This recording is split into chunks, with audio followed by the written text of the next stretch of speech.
Hi, I'm Jace from Service Manager Magazine, and I'm here with Jeff Jensen from I Train IT Leaders. So welcome to the show.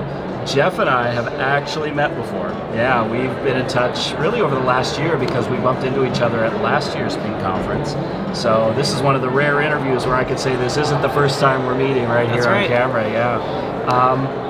Before we get started though, I want you to introduce yourself to the audience. So can you tell me a little bit about your role in your company and what you do? Absolutely, yeah. Grateful to have the opportunity to be here, Jace. Thanks for having me. And my company is named I Train IT Leaders. I formed my company just under 3 years ago. And I really wanted to set out to continue to what I was doing in the corporate world, which I had the opportunity to work through and get my ITIL Expert certification in V3 in 2013, and was brought into a company to basically lead them through a bunch of foundation training and then taking the leadership team through the Service Lifecycle Intermediate modules, and was able to get several people qualified for MALC and was able to see 3 of them through to getting to ITIL Expert. And then as things changed, the company wanted to focus more on cloud training and more of that migration aspect and less on ITIL, and I felt like I could certainly go that direction career-wise and do some of that too, but I really loved what I was doing, and having the opportunity to help people grow in their careers and learn more about service management and how to have practical application of that. A lot of what we do, besides we do both consulting and training. I do the ITIL training. I'm obviously getting very deep into ITIL 4. Do training in Agile Service Management and process, certified process design engineering, do DevOps foundational and leadership training. For me, it's all about framework alignment and really being able to make something that's fit for purpose for a particular circumstance, and taking something that's inherently complex and trying to make it practical, trying to simplify it a little bit. So you've been to this conference a few times. You are not a newbie. You're a veteran here at the Peak Conference This is time number 4 for me. Time number 4. Okay. So yeah, how have things changed? What do you see that's different this year versus some of the past years that you've been here? Yeah, I really think that this was a good year to come. Obviously, last year was the big introduction with the launch of ITIL 4 and all the changes and people just trying to get their arms around it.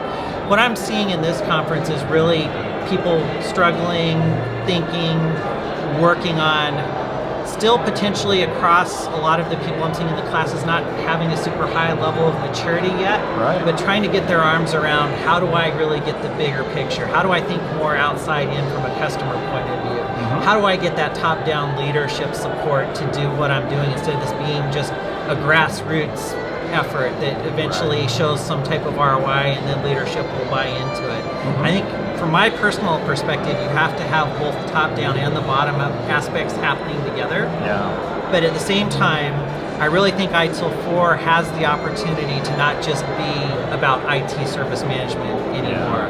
We talk a lot about IT being a black box, or IT being in the shadows and nobody really understands, and you get into the whole idea of waterfall requirements where maybe we're doing agile inside of IT, but is that in cadence with the business? No, and I think we are at kind of an inflection point with ITIL 4. I mean, like you said, there was a lot of buzz around the launch last year, and there were a lot of people who got trained up immediately when the content was out. But yeah, I think one thing that I'm seeing in these seminars is that there are a lot of people who are really interested to dive deeper into ITIL 4, but they haven't taken the leap yet. Yeah, in fact, there have been a few presenters, I think, where they've said, please raise your hand if you've taken the foundation. That's right. It's still a pretty low number, which doesn't mean that people have rejected it necessarily. It just means that they're taking their time and trying to figure out the justification before they leap in 100%. That's right. I completely agree. And again, I think that's where us as running our own businesses as consultants and trainers and having people that work with us to try and spread that message, we've all got to kind of unify and come together on what that really means and have those conversations directly with not just the people in the trenches and the practitioners doing the work, but really tying that together and doing that strategic alignment piece, which I think is so important. I'm really excited for the digital and IT strategy part of ITIL to come forward here in second half of the year too, because I'm in very much a belief that that's going to hopefully add that additional layer of tying ITIL into those places that maybe it's only viewed, from its historical perspective as more of an IT operations thing versus a bigger picture thing that it needs to be. I think that's also really true for us as trainers, that sometimes we think it's enough for us to parachute in and deliver the course and make sure everybody passed the test. But we also have to be actively engaged in that sales and marketing discussion and really be the evangelist for this, really tell people why it's necessary. So yeah, I think we have a pretty special role to play there, and I don't know that we've all stepped up yet. We need to. Yeah, I know that I was sharing this earlier, but I'd be interested to share this with the audience. One of the things that I've seen in some of the classes that I've taught where I've been able to bring in a cross-functional team where it's not just your traditional service desk or IT operations people, but it includes your PMs, it includes your CISOs, it includes your app dev that are doing Agile or Scrum. ITIL 4, from what I've seen, really resonates just as much, if not more so, with some of those non-traditional ITIL-versed audience people. The Agile software development director and the CISO and some of the other people that were in the class finally felt like ITIL was something that they understood why we needed. So we've seen standards like ISO 20000 move away from being IT service management to just kind of broadening out to business service management. Yeah. We've seen that with ITIL 4 as well. And I guess the cynical take on that is that, well, they're just trying to broaden their audience, they're just trying to sell it to more people who are outside of the IT department. Sure. But really, I think we're at a point where everyone's starting to realize that if we don't broaden it beyond IT, we're doomed.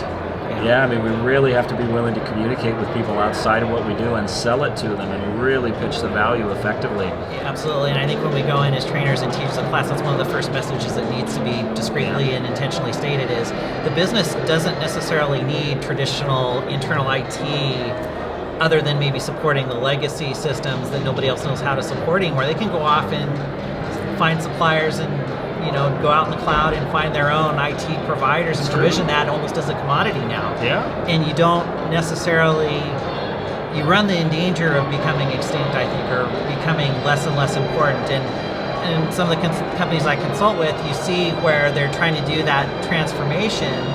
They're setting up DevOps teams, they're setting up new digital platforms, but the revenue generation is still all with that legacy stuff. And part of where I think we have an opportunity with bringing in that bigger picture perspective is how do we talk about making that transition and making sure that it really isn't just a lift and shift, or it's not just about making expenses go down or making IT's job easier. It really is focused more on the customer and the additional value and outcomes that we can support, not just reducing costs and risks. Well, that's a lot of food for thought there, a lot to digest, a lot to unpack. Yeah. So yeah, I'm not going to try to go any further with this. Yeah, I think I need to take some time to meditate on what we just talked about. Yeah, well, and I'm not at all saying I have all the answers either, Jason. No, but you got me thinking. You got my wheels turning. It's part of where each circumstance is unique and different, and that's why we always try and say adopt and adapt with this stuff. It really does have to be making sure that the focus is in the right place. And a big part of what I do in my organization is we have a big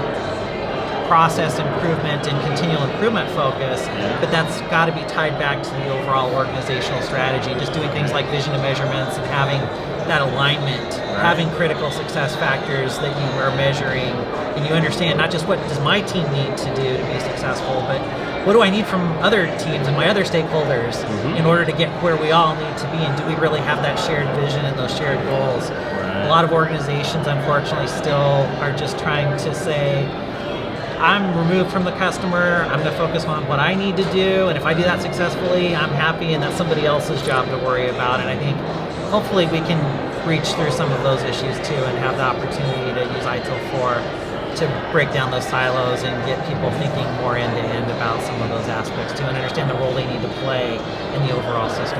Yeah, I think really putting ITIL 4 in context for people is going to be important. Yeah, and trainers need to take more of that responsibility because it's not always in the book. Yeah, sometimes you have to contextualize it for people. So, all right. Well, this was a really good chat. I might have to bring you back again tomorrow or the next day. This was too much for me. Certainly love the opportunity to have met you, Jason, to spend time with you at the conference. I'm looking forward to seeing what comes through tomorrow. It's been good so far, some good takeaways, and for me personally, I want to be able to be at the leading edge with what we do and understand where things are going, and then that just gives you more opportunity to share stories and bring context in, not just to make our training classes better, but hopefully to help communicate the bigger picture that we're all trying to get to. All right. Well, thanks, Jeff. I appreciate it. Thanks for having me. See ya. Signing off.